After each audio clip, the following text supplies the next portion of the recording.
പരിശോധിച്ചു, പരീക്ഷിച്ചു, മനസ്സിലാക്കി. എന്റെ ബുദ്ധിപരമായ തീരുമാനമാണിത്. ഇൻട്ര, ടാറ്റ ഇൻട്ര V30 പിക്കപ്പ് ആണ് ഫാസ്റ്റസ്റ്റ് സെല്ലിംഗ് പിക്കപ്പ്. ഇതിനുണ്ട് കരുത്തുറ്റ എഞ്ചിൻ, വലിയ ലോഡിംഗ് കപ്പാസിറ്റി, പിന്നെ കൂടുതൽ മൈലേജ്. അങ്ങനെ ലഭിക്കുന്നു കൂടുതൽ profit. Tata Intra V30 pickup എന്തും വഹിക്കും, എന്നും വിജയമേകും. ദീർഘയാത്രയ്ക്ക് ശേഷം വീട്ടിൽ മടങ്ങിയെത്തുന്നതിലാണ്, നിരർത്ഥകമായ നൃത്തഗാനാദികളിലാണ്, ജൽപ്പനങ്ങളിലാണ്, ഒരു പുതപ്പിനുള്ളിൽ ഒതുങ്ങിക്കൂടി കൈമാറുന്ന അനേകം കഥകളിലും കടങ്കഥകളിലുമാണ്, വഴി തേടി നടന്ന് പരസ്പരം കണ്ടെത്തുന്നതിലാണ്, ഒരേ തന്ത്രയാൽ വിരിഞ്ഞു മുറുകി ബന്ധിക്കപ്പെടുന്നതിലാണ്. അതിനാൽ വിവോയിൽ ഞങ്ങൾ നിങ്ങളെ പ്രിയപ്പെട്ടവരുമായി ബന്ധിപ്പിക്കുന്നു. കാരണം സന്തോഷം വർദ്ധിക്കുന്നത് കൊണ്ടും കൊടുത്തുമാണ്.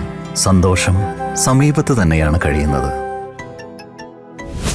ഗോപു നന്ദിലത്ത് ജി മാർട്ടിൽ വിഷു കൈനീട്ടം ഓഫർ. ഗൃഹോപകരണങ്ങൾക്ക് 70% വരെ ഡിസ്കൗണ്ട്. AC-കൾക്ക് വമ്പിച്ച വിലക്കുറവ്. ഗോപു നന്ദിലത്ത് ജി മാർട്ട്, കേരളത്തിൽ എല്ലായിടത്തും. ജിഫ് ഡിഷ് വാഷ് 100% നാച്ചുറൽ ഓയിൽസിൽ നിന്നുമാണ് നിർമ്മിച്ചിരിക്കുന്നത്. ജിഫ് ഡിഷ് വാഷിന്റെ ഡബിൾ ഫോം പവർ എല്ലാ മെഴുക്കുകളെയും അകറ്റി ഞങ്ങളുടെ പാത്രങ്ങൾക്ക് നാരങ്ങയുടെ നറുമണം നൽകുന്നു. എന്നാൽ ഞങ്ങളുടെ കൈകളോട് വളരെ സോഫ്റ്റുമാണ്. സത്യം പറഞ്ഞാൽ ജിഫ് ഡിഷ് വാഷ് ആണ് ഏഷ്യാനെറ്റ് ബാച്ചിലേഴ്സ് കിച്ചൺ സീസൺ 2-ലെ യഥാർത്ഥ താരം. ഞങ്ങൾക്കറിയാം, Lifebuoy lemon fresh anti bacterial hand വാഷിന്റെ ടെന്നറ്റ് ഷീൽഡ് ബാക്ടീരിയകളിൽ നിന്നും കിച്ചൺ ഓർഡേഴ്സിൽ നിന്നും ഞങ്ങളെ സംരക്ഷിക്കുന്നു. ആ ഉറച്ച വിശ്വാസത്തിൽ ഞങ്ങൾ പാചകം തുടരുന്നു. ഏഷ്യാനെറ്റ് ബാച്ചിലേഴ്സ് കിച്ചൺ സീസൺ 2-ൽ Carrefour presents Asianet bachelors kitchen season 2. Astrid, അവൾ നിന്നെ പ്രൊട്ടക്ട് ചെയ്യായിരുന്നു. ആ ഫൈറ്റിൽ നീ ഉൾപ്പെടുന്നത് അവൾ ആഗ്രഹിച്ചിരുന്നില്ല. നീ അത് ആലോചിച്ച പോരെ? എനിക്കിനി നല്ലതായിട്ടൊന്നും ആലോചിക്കാൻ പറ്റുമെന്ന് തോന്നുന്നില്ല ഹിക്കം. ഞാനൊരു കാര്യം ചോദിക്കട്ടെ? ചോദിക്ക്. അപ്പോ കാട്ടിൽ വെച്ച് നമ്മൾ അന്നേരം നിനക്കറിയാലോ എന്ത്? അല്ല, നീ എന്തിനോ? ഓ, അങ്ങനെ നിനക്കങ്ങനെ തോന്നിയോ? ഞാൻ ഒഴിഞ്ഞു മാറാൻ നോക്കിയതാ. അല്ല, അതെന്തിനാ അങ്ങനെ? You can't fire me, Sina. Would you ever fire your brother? ഇല്ല, കാരണം ഞാൻ നിന്നെ പോലെയല്ല. I can control my impulses. And why can't I fire you? അല്ല സൈന, ഇവളുടെ റെപ്യൂട്ടേഷൻ വെച്ച് നോക്കിയാൽ no chance. Exactly. Nobody will hire me. നമ്മൾ ആദ്യമായിട്ട് കണ്ട ദിവസം നീ ഇപ്പോഴും ഓർക്കുന്നുണ്ടാടാ? ഉണ്ടെങ്കിൽ എന്താടി പുല്ലേ, നീ എനിക്കിട്ടൊക്കെ ഉണ്ടാക്കാന്ന് വെച്ചോ? നീ മോശമല്ലായിരുന്നില്ല, ചെമ്മീനെ പോലെ പെടക്കായിരുന്നില്ലേ? ഒരു കാര്യമില്ലാതെ നീ എന്നെ ഇളക്കിക്കൊണ്ടിരുന്നു. ഇനി ടൈം വേസ്റ്റ് ചെയ്യാതെ പോവാൻ നോക്ക്. You're right. എന്നെ നിങ്ങളുടെ രാജാവായി കരുതി ഈ കൽദൈവത്തെ എനിക്ക് തരണം. നിങ്ങൾ എന്ത് വേണമെങ്കിലും ചോദിച്ചോളൂ, ഞാൻ തരാം.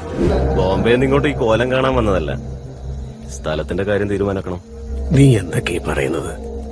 നമ്മുടെ കാരണന്മാരായിട്ട് ദൈവങ്ങൾക്ക് ദാനം ചെയ്ത ഭൂമിയല്ലേ ഇത്? അന്നു മുതലല്ലേ നമ്മുടെ കുടുംബം സമാധാനമായിട്ട് ജീവിക്കാൻ നിർത്ത്. അവർക്ക് ദാനം ചെയ്തല്ലേ. ഇപ്പൊ ഈ സ്ഥലത്തിന്റെ ഒക്കെ വില എന്താണെന്ന് നിങ്ങൾക്ക് അറിയോ? ഇത് തിരിച്ചു പിടിക്കുകയാണെങ്കിൽ ആവശ്യത്തിലധികം കാശ് കിട്ടില്ല. അങ്ങനെ പെട്ടെന്ന് നടക്കില്ല. അവര് നമ്മൾ കരുതുന്ന പോലെയല്ല. ദേഷ്യം വന്നെന്താ ചെയ്യുന്നതെന്ന് അറിയില്ല. എല്ലാ ഗവൺമെന്റ് ഓഫീസേഴ്സും ഈ കഥ തന്നെയാണല്ലോ പറയുന്നത്. ഇത് ഡിപ്പാർട്ട്മെന്റിന്റെ കഴിവുകേടായി മാറരുത്. മുരളി, നീ കാര്യങ്ങൾ കൈകാര്യം ചെയ്യുന്നത് സർക്കാരിന്റേതായ രീതിയിലല്ല, പേഴ്സണൽ അജണ്ട പോലെയുണ്ട്. എങ്ങനെയൊക്കെ ആയിരുന്നാലും നമ്മൾ സർക്കാർ പറയുന്നതല്ലേ ചെയ്യുന്നുള്ളൂ.